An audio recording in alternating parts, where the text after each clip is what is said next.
नमस्कार श्रोते हो, दीपक रेगे कथाकथन चॅनलवर तुम्हा सगळ्यांचं मनापासून स्वागत. श्रोते हो, तुम्ही ऐकताय सौ आयडा बॅरेटो लिखित सातमाईंचं रान या कादंबरीचा सीझन 2. आणि या सीझन 2मध्ये तुम्ही प्रकरण ऐकताय मुंगळ्याचं दुर्दैव की मुंगळ्याचा भाग्योदय.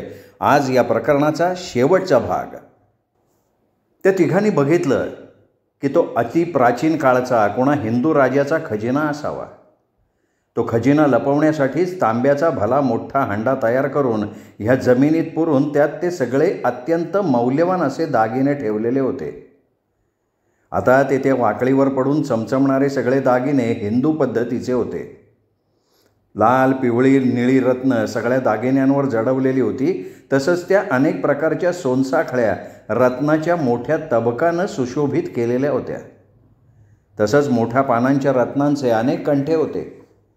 बोरमाळेतला प्रत्येक मणी एखाद्या टप्पोऱ्या बोरा एवढा होता आणि त्यावर अनेक रत्न जडवलेली होती. ती सर्व संपत्ती राजघराण्याची होती. तिथल्या कंबरपट्ट्याचं तर वर्णनच करता येत नव्हतं. त्यात अनेक कमरेला खोचणारे जंबिये होते.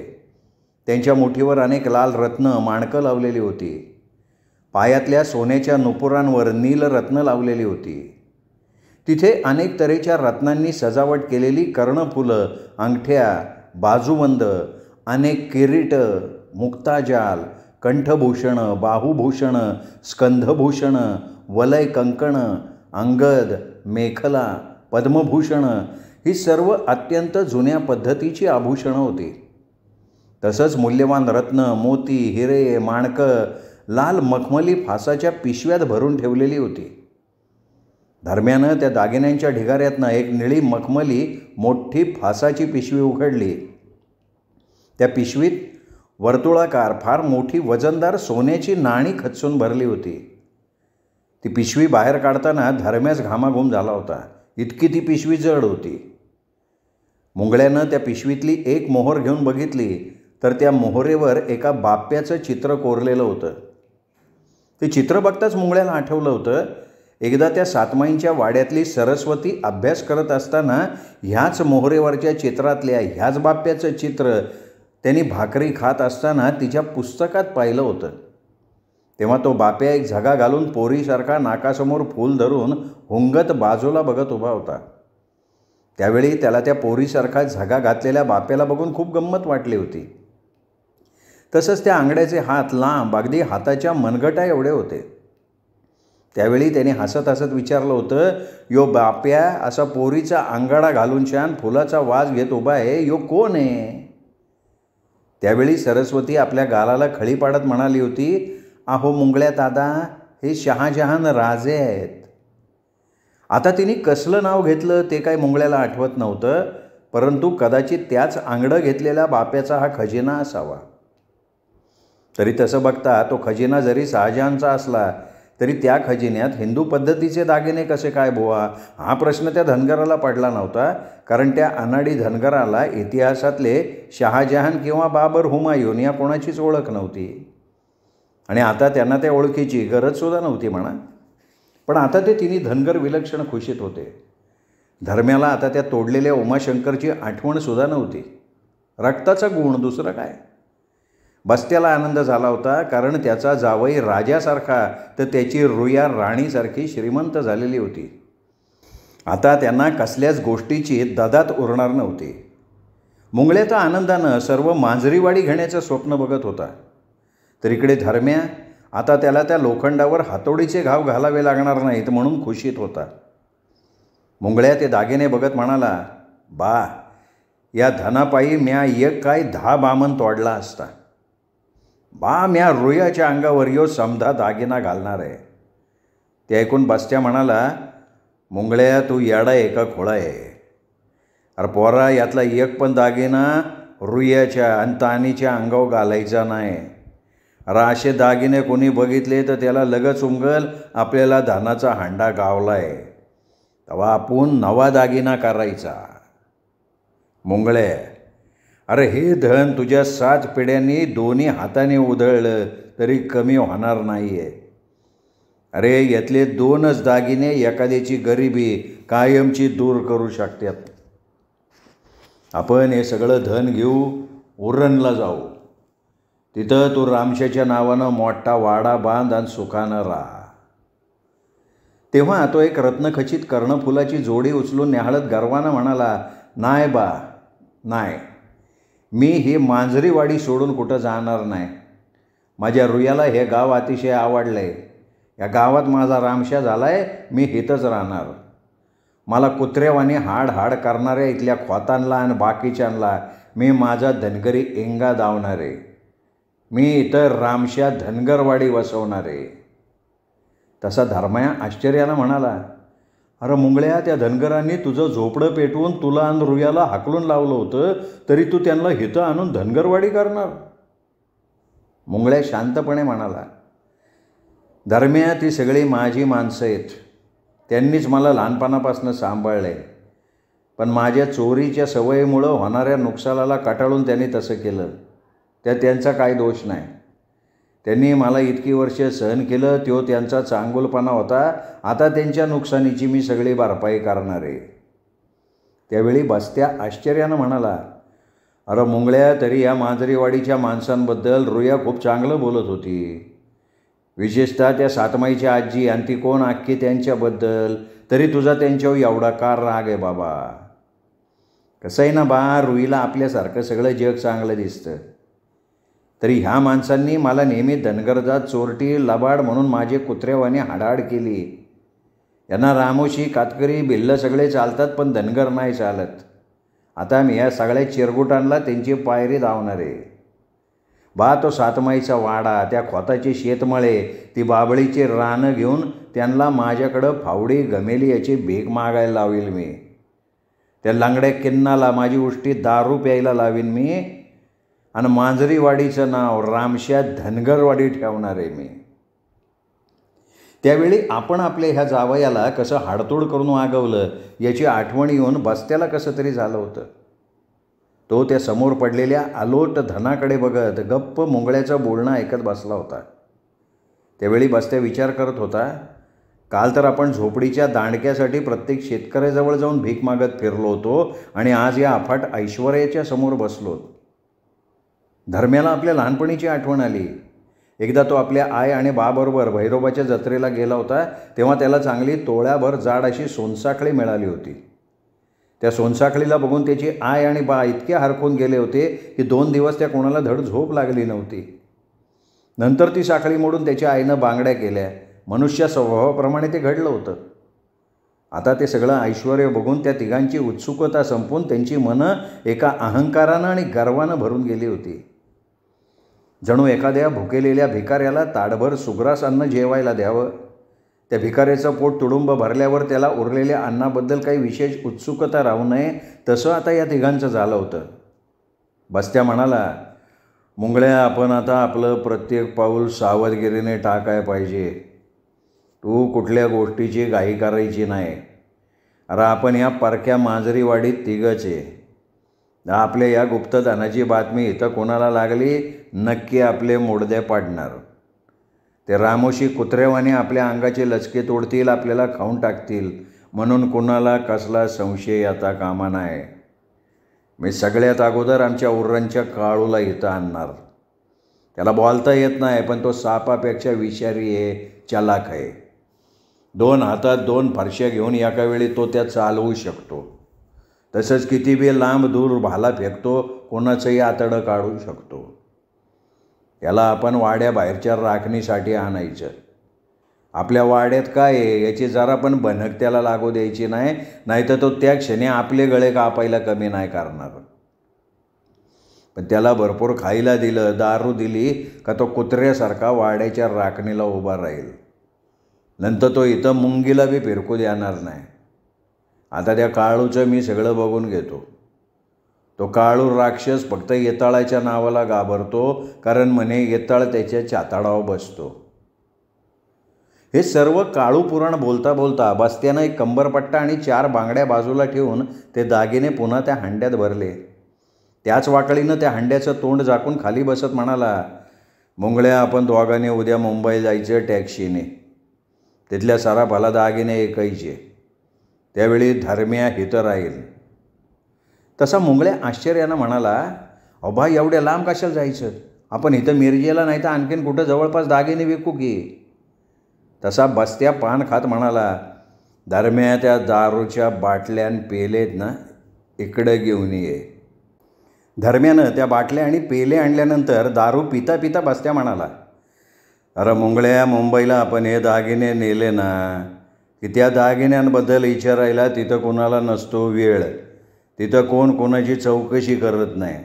तिथलं जीवन आहे काही गर्दीचं, कोण कोणाला ओळखत पण नाही तिथं, आणि तसं तिथं कोणाला येळच नसतो. पण कोल्हापूर मिरजेसारख्या गावात चौकशा करायला लोकांजवळ येळच येळ असतो. मुंगळ्या, माझ्या तरुणपणी आम्हा गावातल्या काही तरुणांनी आणि मी वाटमारी केली होती, दरोडे घातले होते. तेव्हा ते सगळे दागिने आहेत ना आम्ही मुंबईला जाऊन विकले होते. आपल्या बापाचं हे कर्तृत्व ऐकून धर्म्याला पुन्हा एक धक्का बसला होता. तेव्हा मुंगळे स्वतःशी विचार करत होता की आपल्या ह्या सासऱ्यानं त्याच्या तरुणपणी काय काय धंदे केले असतील देव जाणे. कारण जरा काही करायचं म्हटलं की ते तो अगोदर करून पार झालेला असतो. पण ह्या सगळ्या गोष्टी कोळून प्यालेल्या बस्त्यावरच तो आता सगळं काही सोपून शांत बसणार होता. त्यावेळी बस्त्या मुंगळ्याला म्हणाला, मुंगळे, या जवेरी बाजारातला सोन्याचा धंदा करणाऱ्या व्यापाऱ्यांना माहिती असतं इथं गावच्या लोकांना कधी कधी गुप्तधन मिळतं. त्यामुळे ते फक्त आपला फायदा जाणतात आणि कुठलाही दागिना चौकशी न करता घेतात. मुंगळा म्हणला, बा आपण 4 कमरपट्टे आणि डझनभर बांगडे घेऊन जाऊ. मला तिथून रुयाला आणि तिच्या आईला नवीन दागिने आणायचे. तेव्हा बस्त्यानं नंतर आणखीन 3 कमरपट्टे, बांगड्या, 4 सोनसाखळ्यासुद्धा घेतल्या. नंतर दारू पीत हॉटेलातलं खाणं खात ते तिघे त्या हांड्यासमोर झोपी गेले. सकाळी बस्त्यानं त्या हांड्यातली एक पातळशी अंगठी घेतली आणि तो आणि मुंगळ्या एका सकाळी ट्रकमध्ये बसून शिरगुप्पीला गेले. तिथे त्यांनी ती अंगठी विकली. तेव्हा सूपभर रुपयांची बंडलं आलेली बघून त्या दोघांची डोकी चक्रावली. नंतर बस्त्यानं धर्म्यासाठी एक चूल विकत घेतली. भाकरीचं पीठ, मीठ मसाला, अंडी, तेल, तूप, चटण्या विकत घेतल्या. खानावळीत जाऊन भरपूर भाकऱ्यांची चवळ, उसळी, लसूण, दाण्याची चटणी घेतली आणि ते सगळं घेऊन ते एका म्हाताऱ्या टॅक्सी ड्रायव्हरला म्हणाले, आता आम्हाला मांजरीवाडीला घेऊन चाललं का? तिथून साधारण 1-2 तासांनी सरळ निघायचं मुंबईला. तुम्हाला मुंबईची माहिती आहे ना? तसा तो टॅक्सीवाला म्हणाला, अरे तुम्हाला मुंबईकडं जायचं असेल तर मीटरप्रमाणे भाडं द्या, रस्त्यात माझ्या जेवणा खाण्याचं बघा. बस्त्या म्हणला, हे बघा, मुंबईपर्यंत जाताना तुमचं जेवण खाण, बिडी पाणी सगळं आम्ही बघू. नंतर तुम्ही एका हाटीला थांबा. आम्ही आमचं काम आटपलं का लगेच निघणार मांजरीवाडीला. पैशाची काळजी करायची नाही. हे ऐकताच तो टॅक्सीवाला भयंकर खुश झाला. म्हणाला, अहो माझं दादरला घर आहे, मी तुम्हाला पत्ता देतो, तुमचं काम झालं का तुम्ही तिथं या. तसं बस्त्या बरं म्हणाला. नंतर त्यांनी धर्म्यासाठी 4 दारूच्या बाटल्या, पान तंबाखूचं सामान, बरीचशी मिठाई घेतली आणि ते आपल्या कातळाच्या झोपडीजवळ आले. आल्या मुंगळ्यानं ती टॅक्सी नेऊन रामोशीवाडीतल्या झोपडीतलं सगळं सामान, त्या झोपडीत राहणार नाही तर माझा रामच्या वाडा असेल असं म्हणाला. इकडं बस्त्यानं धर्म्याला काही नोटांची बंडलं दिली, सगळं सामान दिलं. म्हणाला, आम्ही मुंबईला जाऊन येईपर्यंत 4-5 दिवस लागतील. झोपडी सोडून अजिबात कुठं जायचं नाही. आणि जर सातमाईच्या वाड्यातलं इथं कोणी आम्ही त्यांच्या भाकऱ्या तोडायला का नाही आलो असं चौकशी करायला आले तर सांगायचं आम्ही उरणला गेलो आहे. तेव्हाच मुंगळ्या म्हणाला, धर्म्या, इथून 4 पावलं दाजी पवाराचा रानफुलाचा मळा आहे. तिथं तू भल्या पहाटे तो परसू तिथं येण्यापूर्वी तुला हवी ती भाजी, मिरच्या, वांगी काय पाहिजे ते काढून आण. तसंच इथल्या डावा बाजूचा रस्ता जो सातमाईच्या वाड्यासमोरनं जातो, त्या वाड्याच्या समोर डाव्या बाजूला सरळ खाली उतरून चालत जा. तिथं खालच्या खोताच्या विहिरीतनं पाणी आण. त्या विहिरीत आंघोळ नाही करायची आणि कुठं जाताना झोपडीच्या दाराला कुलूप लावून जायचं बरं का. तसं धर्म्यानं बरं म्हणून मान डोलावली. तेव्हा बस्त्यानं ते दागिने एका फडक्यात बांधून पिशवीत ठेवून काही नोटांची बंडलं पिशवीत ठेवली. तसंच काही बंडलं मुंगळ्याजवळ आपल्याजवळ घेतली आणि त्या टॅक्सीने निघाले मुंबईला. बस्त्यानं मुंबईला पोचल्यावर सरळ पूर्वी त्याचे मित्र आणि तो यांनी चोरलेल्या चोरीचा ऐवज ते ज्या सराफाच्या दुकानात विकत असत त्याच दुकानात मुंगळ्याला नेलं. आता तो पुष्कळ वर्षांनी पुन्हा तिथं गेला होता. आता तिथे सगळं बदललं होतं. बस्त्याला ओळखणारा तो सराफ आता अगदी वृद्ध झाला होता आणि त्याच्या त्या शानदार दुकानात त्याचा तरुण पोरगा सगळे व्यवहार बघत होता. तरी त्या वृद्ध सराफानं बस्त्याला बरोबर ओळखलं. तो आपल्या मुलाशी बस्त्याकडे बघून काही बोलला. बस्त्याजवळ जाऊन म्हणला, काय बस्त्या, मला ओळखलं ना? किती वर्षाने आला आज? बस्त्या म्हणाला, अहो तुमच्या ओळखीमुळं मी उरून इथं आलो आहे. आपण आतल्या खोलीत जाऊन बोलायचं का? ते आतल्या खोलीत गेल्यावर बस्त्यानं त्या सराफाला एकच कमरपट्टा काढून त्याच्या पुढ्यात ठेवला आणि म्हणाला, आमच्या घराण्याचा जुना दागिना आहे. तो कमरपट्टा बघून तो सराफ एकदम थंड पडला. त्याला ताबडतोब कळलं, या भिकारी धनगराकडे हा कमरपट्टा आहे तो चोरीचा आहे. तसं तो म्हणाला, अहो हा कमरपट्टा लय मौल्यवान आहे. खरं तर माझ्या आजवरच्या हयातीत असा सुरेखान मौल्यवान दागिना मी आजपर्यंत नाही बघितला. बस्त्या म्हणाला, मालक, असले आणखीन कमरपट्टे आहेत माझ्याजवळ, पण मला जो योग्य किंमत देईन त्याला मी ऐकणार. तुम्ही तुमची किंमत सांगा, मग मी दुसऱ्या सराफाकडे जाऊन त्याची किंमत बघतो. ज्याची किंमत जास्त असेल त्याच्याकडं मी आत्ता आणि नंतर बी सौदा करणार. बस्त्यानं आपल्याला या सराफानं फसवू नये म्हणून योग्य खेळी खेळली होती. तो वृद्ध सराफ गायगाईत म्हणाला, अरे बस्त्या, तू माझ्याकडे एवढ्या विश्वासानं आला आहे, मी तुला योग्य किंमत देतो ना, तू दुसरीकडं कुठं जायची गरज नाही तुला. त्या वृद्ध सराफानं बस्त्याजवळ त्या दागिन्याबद्दल काही चौकशी केली नव्हती, कारण त्यावेळी त्याला माहिती होतं एक तर हा दागिना चोरीचा आहे, नाही तर याला गुप्तधन मिळालेलं असावं. कारण असं गुप्तधन मिळालेले अनेक महाभाग दुकानात येऊन धन विकत असत. त्या वृद्ध सराफानं घाईघाईत बाहेर जाऊन आपल्या तरुण पोराला बोलवून आणलं. तेव्हा त्या दोघा बापलेक सराफाने मुंगळ्या किंवा बस्त्याला एकही प्रश्न न विचारता त्या कमरपट्ट्याची जी किंमत देऊ केली, त्या किमतीत मुंगळ्या अख्खी मांजरीवाडी विकत घेऊ शकत होता. तरी आता हे एवढे रोख रुपये घरी कसे न्यायचे हा प्रश्न त्या दोघांना पडला.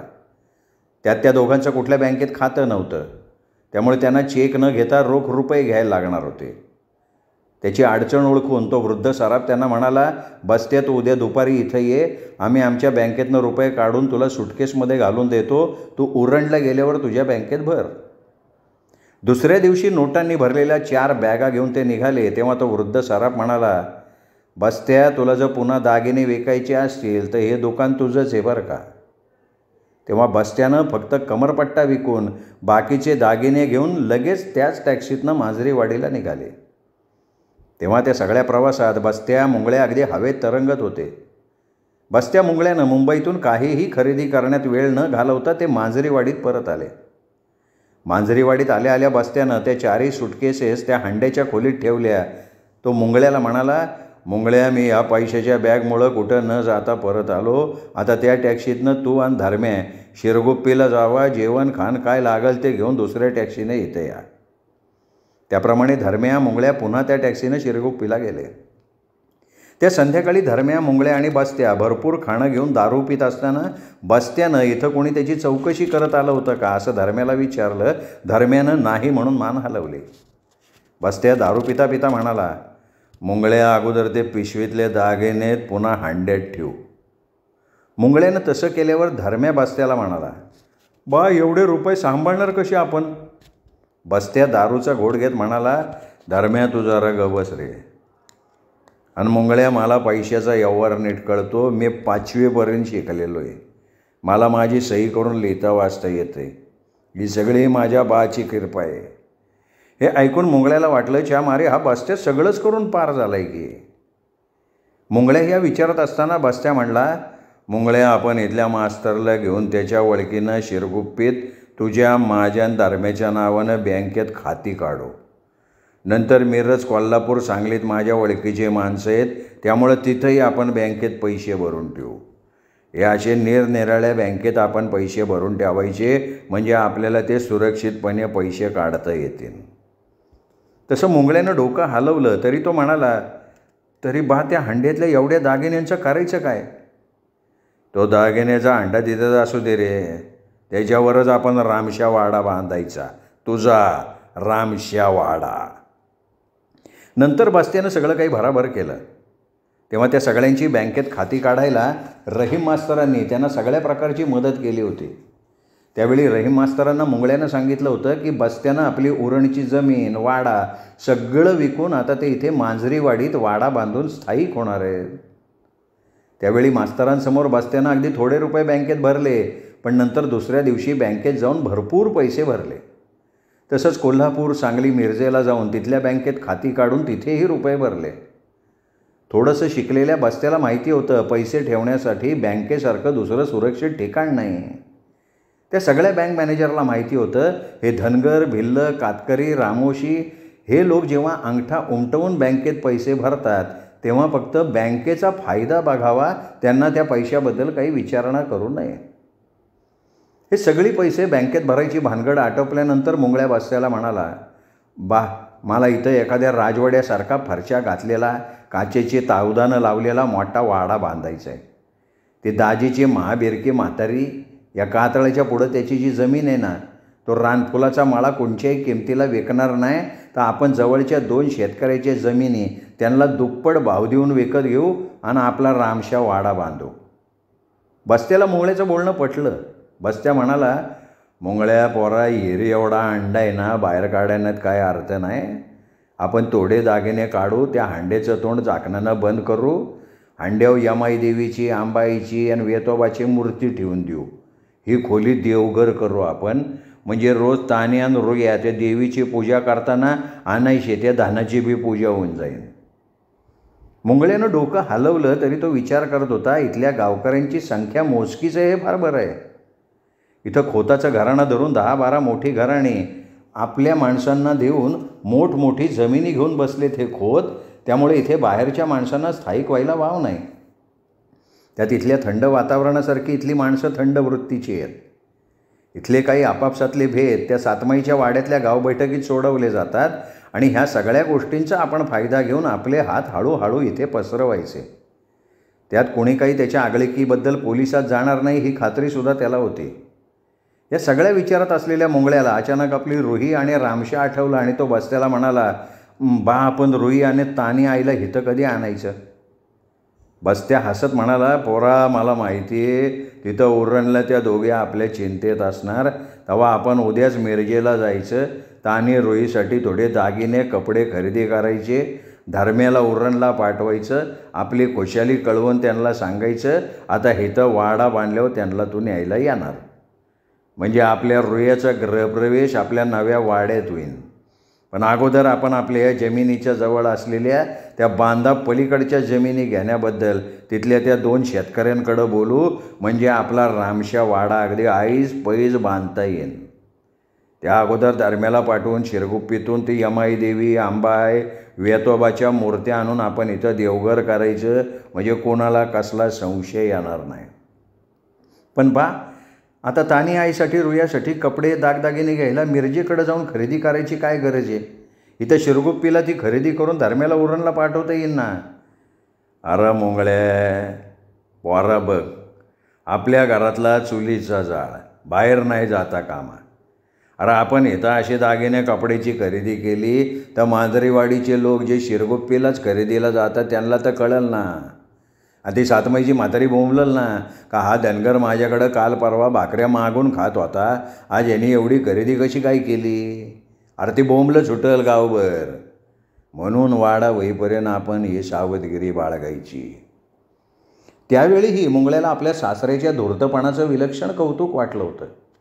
आणि नंतर मुंगळ्यानं बस्त्याला हाताशी धरून अगोदर आपल्या जमिनीच्या बांधालगतच्या 2 मोठ्या जमिनी त्या शेतकऱ्यांना बोलवून त्यांनी सांगितलेल्या किमतीच्या दुप्पट भावानं विकत घेतल्या. मिरजेला जाऊन रुही आणि तानीसाठी दागदागिने कपड्यांची खरेदी केली. मुंगळ्यानं आपल्या पसंतीचे दागिने रुहीसाठी खरेदी केले, तर धर्म्यानं आपल्या आईसाठी दागिने खरेदी केले. नंतर मुंगळ्यानं भरपूर मिठाई, रामशासाठी खेळणी, अंगरखे घेऊन मिरजेवरूनच टॅक्सीनं धर्म्याला उरणला रवाना करून तो टॅक्सीनं मांजरीवाडीत आला.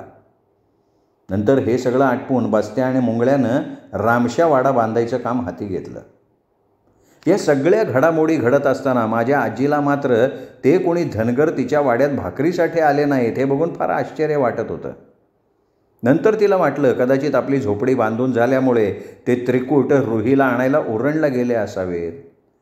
पण नंतर तिला तातूनं सांगितलं की त्यांनी त्या धनगरांना मांजरीवाडीत पाहिलं आहे.